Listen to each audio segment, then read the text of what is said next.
So, in the previous tutorial, keyboard control and costume changes, I got us to the point where we could control our character using the left, right, up, down cursor arrows and could move it anywhere around the screen. And also, we had the little feature whereby the costume would change depending on whether the character was moving left or right, just to make it look a little bit more realistic. If you're not sure how to do that, I suggest you check out the previous tutorial.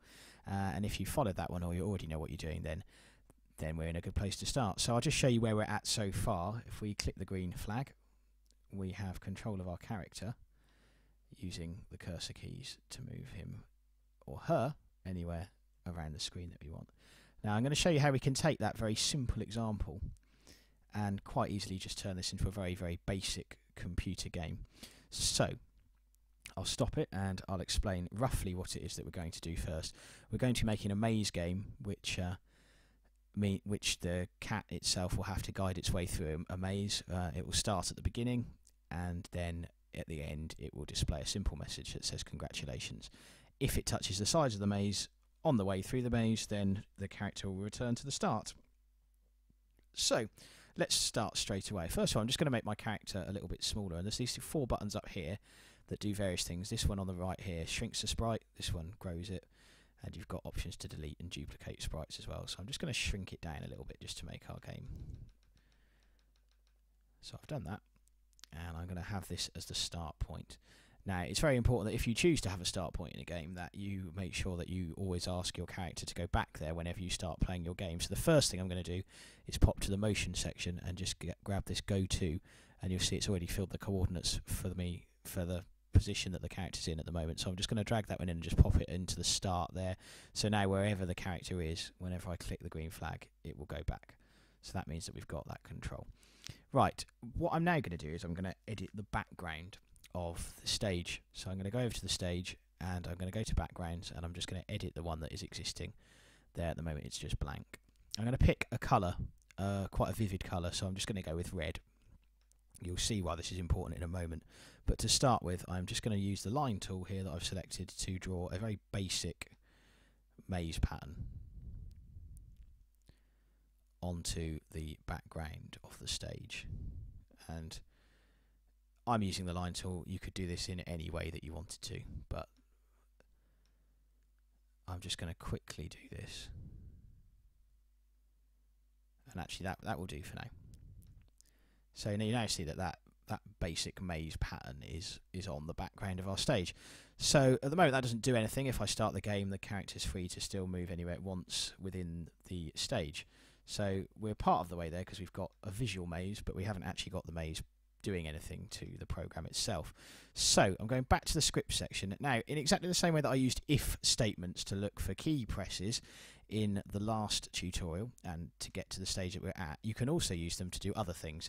So I'm going to introduce another if statement here, and I'm then going to say that if, and it will, my sprite is touching a colour. So if it touches a colour, at the moment it's set to purple, but if I click on that and then just pop over with the eyedropper tool onto the red and click red, it changes to red. If touching colour, then, well, what do I want it to do? Well, actually, I want it to go back to the beginning because I want it, if it touches the sides, to have to start again. So I'm going to go back to motion and I'm just going to do this same go to x minus 199, y 140. So let me just find that there, update the values in there. So we go to minus 199 and 140, and if I put this into the forever loop as well, along with the left, right, up, down arrow statements, now whenever our character touches something red, it will go back to the beginning of the maze. So I'll start it, and you see I start off by moving around, but if I touch the red, I go back to the beginning.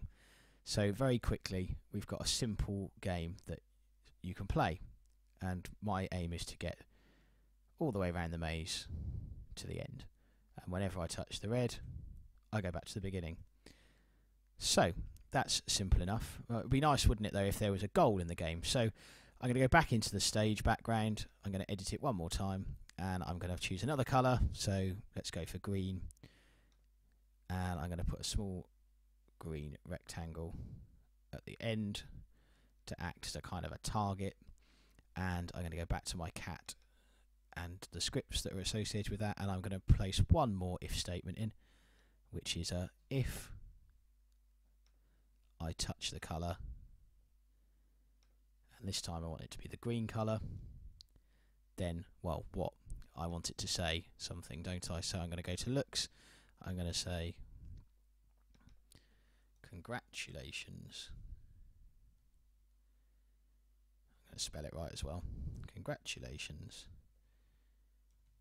You have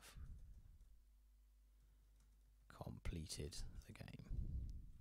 For 2 seconds, and at the end of that I'm actually going to say end the program. So then at that point it stops, and it will only do that if it touches this green colour, and of course it can only touch the green colour when it's at the end. So now you have a fully working maze game that you can actually complete. And of course if I touch the sides I go back to the beginning, but if I don't and I get all the way around to the green, then I win and I've completed it. So there you actually have now a very simple game. You can win it, there's something to avoid, and you've got full control over your character. Really simple to do, and I've done this with year 5 and year 4 children. I actually think probably year 3 children and possibly even year 2 children could understand some of it as well. I'll leave that up to you to decide who you'd like to show this to, but it works well and children really enjoy being able to make a game that actually works. There's lots of ways that you can then go on and extend this, and I think I'll probably cover those in future tutorials. I've had children that have put timers on the length of time that you have to complete the maze in. I've had them add scores so that every time you complete the maze it increases your high score by 1. I've had some children program bad guys that walk up and down parts of the maze that you have to avoid as well, and also children can quite easily develop the idea and create second and third levels as well. So there's lots of ways that you can then extend this, and I will cover those in a future tutorial. Until then, thanks a lot for watching, and I'll see you soon. Bye.